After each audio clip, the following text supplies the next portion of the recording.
Lagis nagkaroon pa ng pintura yung andaliri ko. Kasi kanina nagpintura kami sa CR namin. Thanks God! Guys, yung CR namin ay pinatiles ko na tsaka pininturahan. Kaya, thank you po. And, syempre guys, yung tinitirhan namin ay yes, kailangan ko pang ayusin siya kasi wala pang tiles yung ano namin. CR pa lang guys, ang napay tiles namin. CR pa lang. tapos,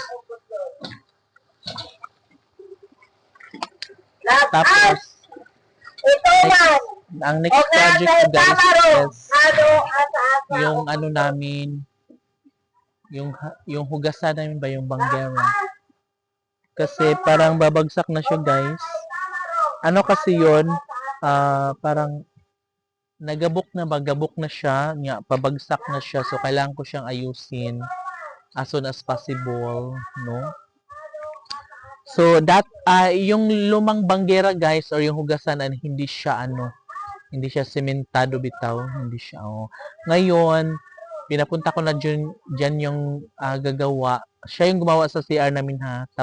Natapos na yun kahapon, tapos follow up lang ngayon sa pintura. Yung door na lang ko lang kasi okay na lahat ngayon. And, ayun, sinukat na niya doon sa may banggera or sa hugasan kung ilan ang hollow block na magagamit, kung ilang semento, ilang tiles, mga ganong mga materials. Tapos ayun, okay na. And ayan, naghintay lang ako ng signal niya guys kasi may busy kasi siya.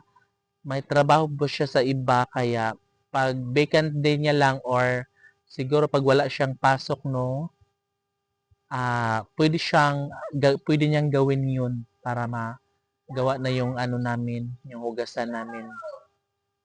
Although nahugasan pa naman siya ngayon guys, yung banggera namin kaso lang, ano na siya, malapit na siyang babagsak lahat. Kasi nga super gabok na siya guys. Oo. And ayun, sana nga magawa na yon as soon as possible. Kasi next project ko pagkatapos ng guys, ng banggera or hugasan namin is ipapatiles ko na yung lahat ng namin, yung floor namin. From entrance hanggang doon sa likod. So, ayun. Yeah, ayun. Kailangan lang dandahanin lang guys no kasi wala naman tayong ganong kalaking halaga ng salapi or pera. So, dandahan lang. At least guys, natapos ko na yung sa CR. Thanks God. And to be followed by the hugasan or yung banggera. No? And, yun. Good luck sa plano natin.